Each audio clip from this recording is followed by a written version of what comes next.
पूरा सारांश देखें तो इस तरह से केंद्र सरकार पे आरोपित किया है। हालांकि इनके chief minister Rajasthan economic transformation advisory council का गठन भी हुआ और केंद्र में वित्त सचिव का वित्त विभाग में दायित्व निभाने वाले भी इसमें पार्ट हैं, पूर्व वित्त सचिव भी हैं, राजस्थान के मुख्य सचिव और पूर्व वित्त सचिव भी इसमें पार्ट हैं। लेकिन फाइनेंस कमीशन की रिपोर्ट शायद उन लोगों ने नहीं पढ़ी। अध्यक्ष महोदय, 13th फाइनेंस कमीशन रिपोर्ट तक जो डिवोल्यूशन था वो 32.5% था और सबने खूब शिकायतें की, सभी स्टेट्स ने, कि सेस और ये जो ड्यूटीज जो लेवीज हैं वो ज्यादा हो रही है, इसलिए सरकार को, राज्य सरकारों को डिवोल्यूशन बढ़ाया जाए। और आप ही की सरकार रही है जब 15th फाइनेंस कमीशन में भी आपने जो भी ऐतराजात किए वो किए 2019 में, और उसके बाद में वो रिपोर्ट आई है। सभापति महोदय, 32.5% से 42% डिवोल्यूशन हो गया डिविजिबल पूल में, और उसके बाद में 15th फाइनेंस कमीशन ने यह किया कि सेंट्रल स्पॉन्सर्ड स्कीम्स हैं वो लगभग 131 है, लेकिन वर्किंग हर स्टेट पे जो लागू हो रही है वो लगभग 15 है। उसमें अलग अलग स्टेट अलग अलग फंड्स को एलोकेशन कर रही है, डिमांड कर रही है, और उस आधार पर उन्होंने 50% के आसपास रहे डिविजिबल टोटल टैक्स रेवेन्यू, और उससे बियॉन्ड नहीं जाए, क्योंकि केंद्र सरकार को भी चलाना है और उसके लायबिलिटीज राज्य सरकारों से कहीं ज्यादा है। अब उसमें यह बताना कि लगभग 76,035 करोड़ कम राशि दी है 5 सालों में, वो बढ़ी है, उसके बारे में आकलन तो नहीं बताया। जहां कन्वीनियंट हुआ वहां पे परसेंटेज के आधार पर बता दिया, और जहां इनकन्वीनियंट हुआ वहां पे फिगर्स बता दिए। अध्यक्ष महोदय, सभापति महोदय, केंद्र ने संविधान 15th फाइनेंस कमीशन ने एक रिपोर्ट जो दी है उसमें ये सारे खुलासा किए। मैं आपसे निवेदन करना चाहता हूं कि राज्य सरकार 15th फाइनेंस कमीशन पे पैरा 8.10 में a related issue in assessment of vertical imbalance is the issue of non-divisible pool of resources. The share of cess and surcharge in gross tax revenue of union government has increased from 7.53% in 2001 to 13.14% in 13-14. It is not, however, constitutionally it is not possible to include cess and surcharges in divisible pool. As under Article 270, taxes referred in Article 268 and 269, surcharges on taxes and duties and cess involved for specific purpose should not form of part of divisible pool. अब वो divisible pool नहीं है तो 32 से जगह 42% divisible pool कर दिया, और डिविजिबल पूल 42% करने के बाद में जो राशि मिलती है, आप हर साल का अगर आप देखेंगे तो निश्चित तौर पर अधिक राशि मिली है। वैट रेजीम के बाद आपको टैक्सेस के ज्यादा मिला है। सेंट्रल स्पॉन्सर्ड स्कीम लगभग 15 रह गई, और उन 15 में जितने भी शॉर्ट कमिंग्स हैं, स्टेट अपना खुद का राशि पहले खर्च करे, और उसके बाद में सेंटर का जितना डिवोल्यूशन है वो मिलेगा। तो 15 जो रह गई सेंट्रल स्पॉन्सर्ड स्कीम्स वो सारे भारत में सभी स्टेट्स के लिए कटौती करके और उतना रखा है कि 50% जितना भी टैक्स रेवेन्यू है वो स्टेट्स पे डिवॉल्व हो जाए।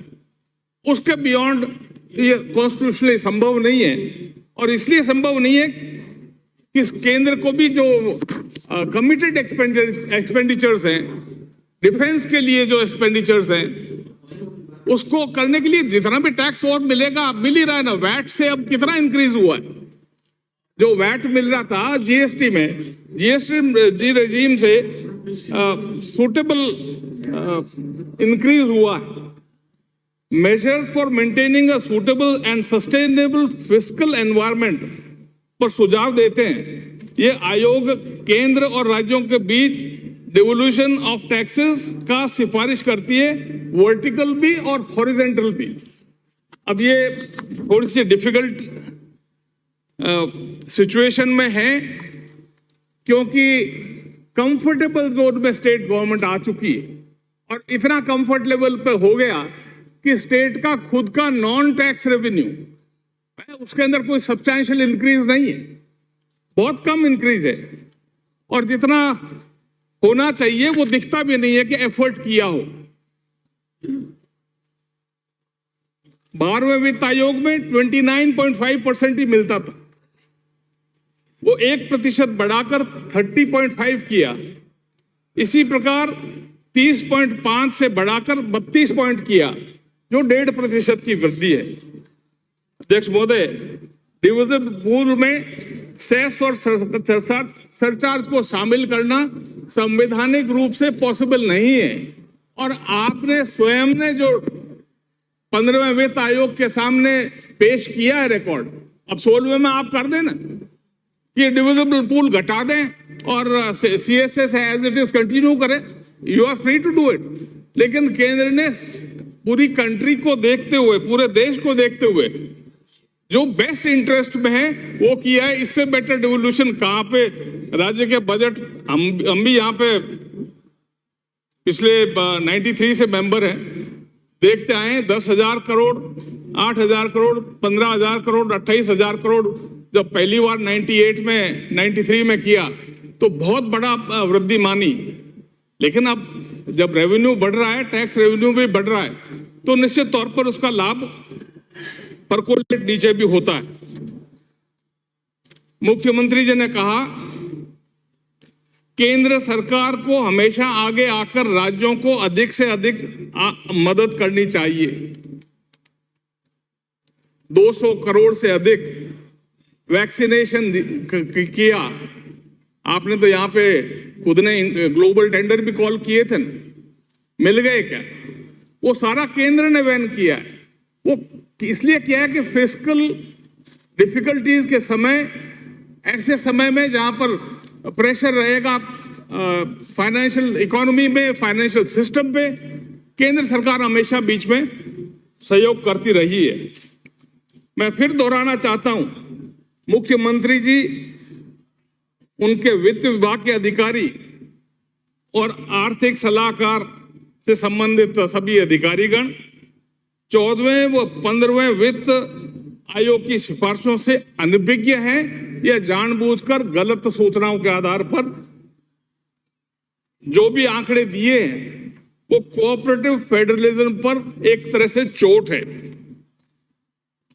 राज्य सरकार के committed expenditure, salaries, pension, interest payment, subsidy 1,55,089 crore.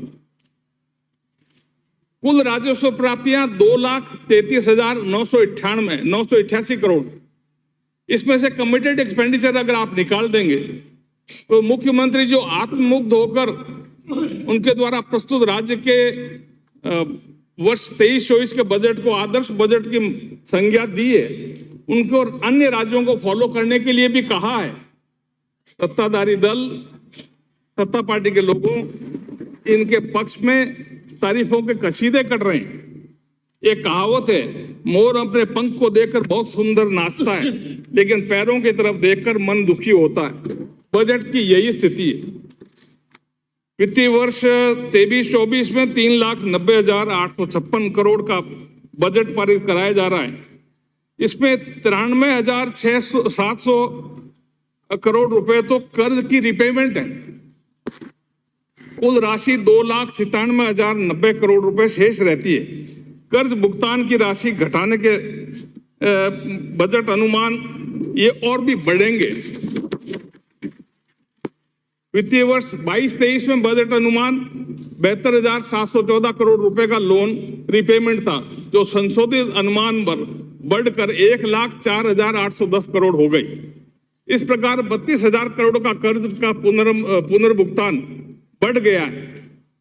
इस बढ़े हुए पुनर्भुगतान को इसी सत्र में अनुपूरक मांगों से सदन द्वारा पारित करवाया जा रहा है।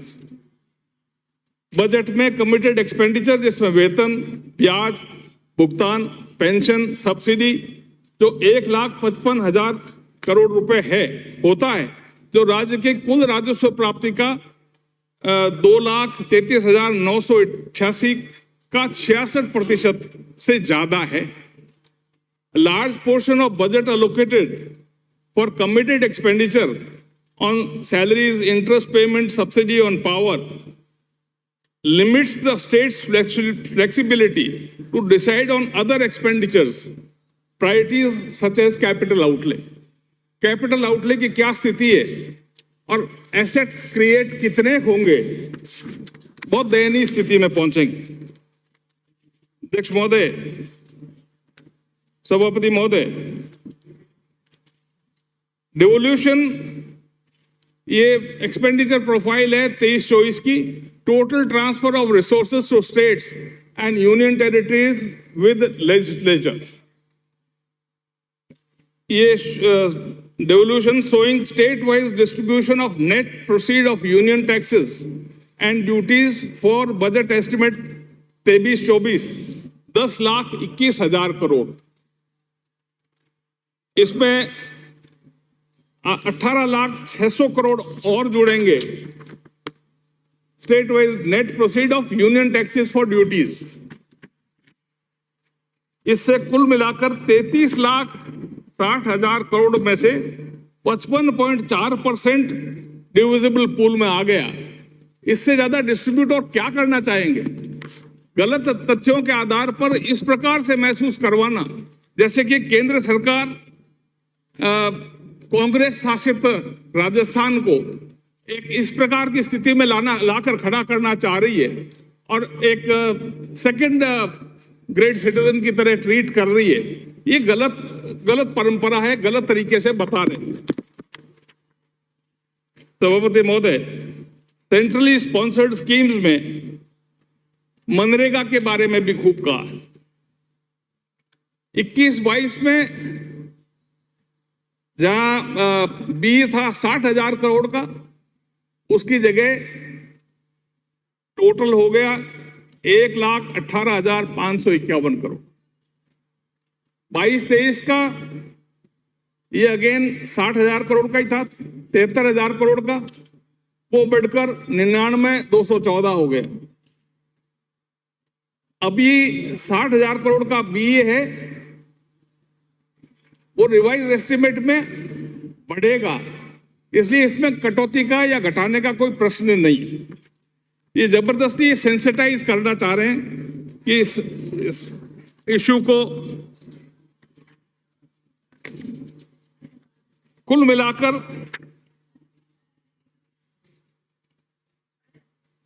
476,104.59 करोड़ ये रहेगा इसमें 23-24 में बजट एस्टिमेट में। वो कम राशि नहीं है। सभापति महोदय, राज्य की कार्यशैली, मुख्यमंत्री जी ने वित्तीय वर्ष में 21 में बजट में प्रदेश के शहरी एवं ग्रामीण क्षेत्र की जनता को शुद्ध पेयजल उपलब्ध कराने के लिए विभिन्न जल प्रदाय योजनाओं की घोषणा की थी, जिसमें 40 करोड़ रुपए विद्याधर नगर विधानसभा क्षेत्र के सीकर रोड स्थित हरमाड़ा व बडाना क्षेत्र की पेयजल की स्थायी आधारभूत व्यवस्था हेतु पृथ्वीराज नगर ट्रांसमिशन सिस्टम में पेयजल उपलब्ध कराने की योजना को सरकार भूल गई। मुख्यमंत्री जी ने इस योजना को लगभग 18 माह बाद वित्तीय स्वीकृति जारी की है। इसमें सीएजी स्वयं ने, ये सीएजी की रिपोर्ट 176 दिन की डिले है कुछ मैटर्स में, और परसेंटेज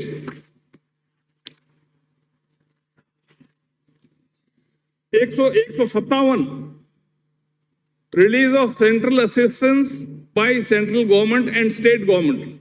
तो स्टेट गवर्नमेंट ने जो रिलीज किया है 293 करोड़, वो 193 करोड़ वो 157 दिनों की डिले के बाद किया है।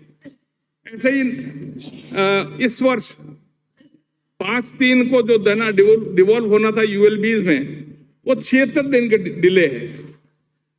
अध्यक्ष महोदय, सभापति महोदय, 19-20 में position of grant by central finance commission to their utilization and their utilization percentage क्या है राजस्थान का? सीएजी रिपोर्ट के हिसाब से 15.50 और 1920 में और 2021 में 15.50। अब ये अगर स्थिति होती है तो कौन सी अच्छा आपके वित्तीय प्रबंधन है जिसकी तारीफ की जाए? It is a disaster. शब्दों का सिर्फ इस तरह से घुमा कर किया है कि केंद्र सरकार विलेन है, वो उनका राजस्थान के हिस्से का दे नहीं रहे। वास्तविकता ये होनी चाहिए कि आपके हिस्से का, स्टेट के हिस्से का अगर नहीं दे रहे तो बताएं, प्रूफ करें कि स्टेट के डिविजिबल पूल में से या उनके जो भी उसके टैक्सेस पे मिलना चाहिए उस पे कम मिला है। और ये चेंज तो किया है तो उनकी खुद की गवर्नमेंट के समय में जो प्रस्ताव किए हैं उसके आधार पर स्टेट के और सेंटर के शेयर्स में वो डिफरेंस आया है। वो करना इसलिए जरूरी हो गया कि लगभग 50% प्लस 2%, 52% टोटल डिवोल्यूशन स्टेट्स में हो गया। उससे ज्यादा राशि संविधान के आधार पर दी जाना संभव नहीं था। आपने सभापति महोदय समय दिया, इसके लिए बहुत बहुत आभार। Thank you.